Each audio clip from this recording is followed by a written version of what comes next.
तिमी र म नभेटेको भए हुन्थ्यो होला।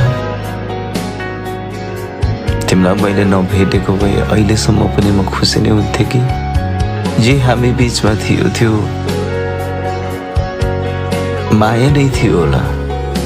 तर मायाले यसरी बोल्छ भनेर थाहा भएको भए माया नै किन लाउँथे र मैले नजिक नै किन आउँथे र म।